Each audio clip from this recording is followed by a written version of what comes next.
Welcome to my AI crash course. My background is in engineering at startups, and now I work directly with all the top AI labs in the world that are building the very models that we're using here.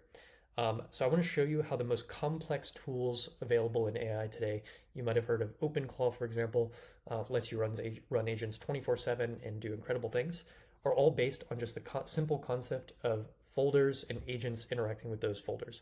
So in a few minutes, you're going to understand how that all works at the very fundamental level. And these are things that are going to be relevant over the next 10, 5, 10 years and will not change, no matter how much smarter, better the models get over time. So I'm going to make this as concise and easy for you to follow as possible so you can get directly into building, no matter if you have a background that is technical, non-technical. I'm only going to use simple terms that anyone can understand because I believe these should be accessible to anybody. And now is the time to build the models. We are the bottleneck to be able to build incredible things. So I want to empower you, your business, the people you work with to be able to do that starting today. So without further ado, let's get right into it. Before we get into the visual demonstration, just want to explain one really quick concept. So what is an agent? An agent is this. This is an agent. An agent is just a model that goes and does things for you.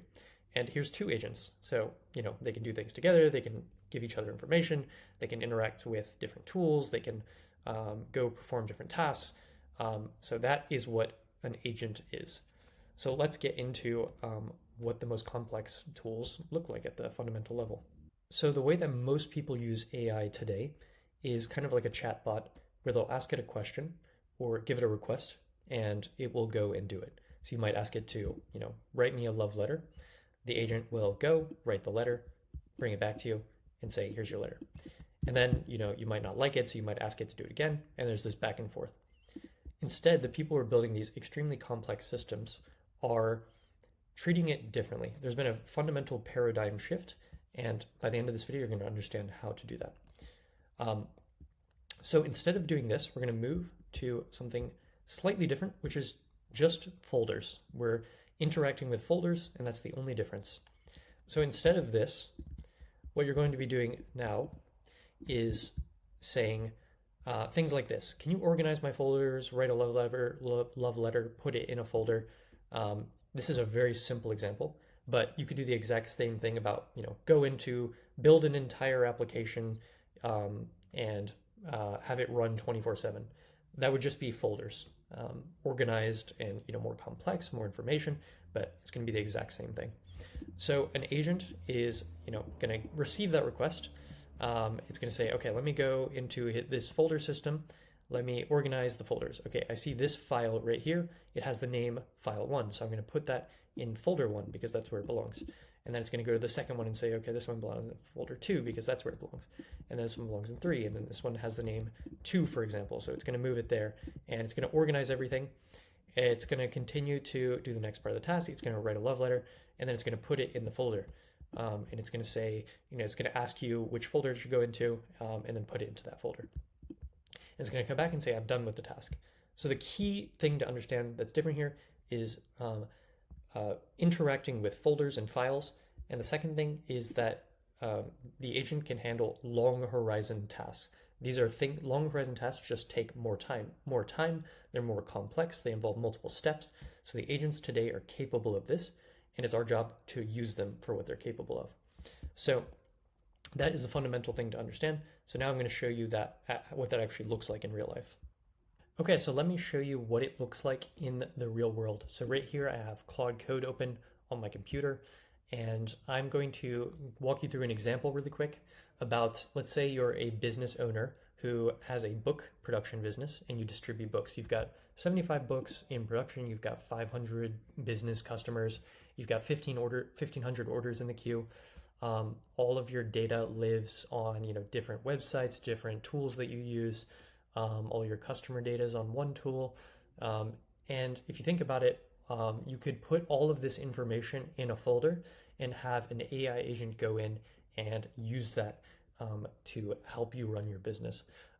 Or you could provide the instruction for how to go get that information inside wherever it lives, like a website or tool. But ultimately, it all just comes down to everything being in a folder. and clear organization to make it easy for the agent to go through that folder and perform the tasks that you need it to perform. So you can see here that I just created an example folder with a bunch of information like I mentioned. You've got like the book production, the authors, and all that information. And the key thing I want to show you, this is just an example, but I just want to show you that the agent can go into the folder and actually change things. So let's say I want you to build a website or a website dashboard that gives me clear data about my customers based on, or just about my customers. And all my data is in the folder called book demo on my desktop. And this is just a simple request. It's able to go into that folder on my desktop and give me what I want, as long as the data is there. And if it's not there, it might ask me.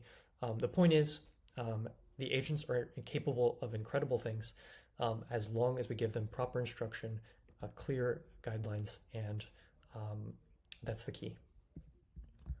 Okay, and just after a couple minutes, it produced this entire dashboard based on all that data in the folders. It understands, my business, where they live, the segments on different price ranges, everything that might be relevant. And if I don't like something, I can just ask to change it.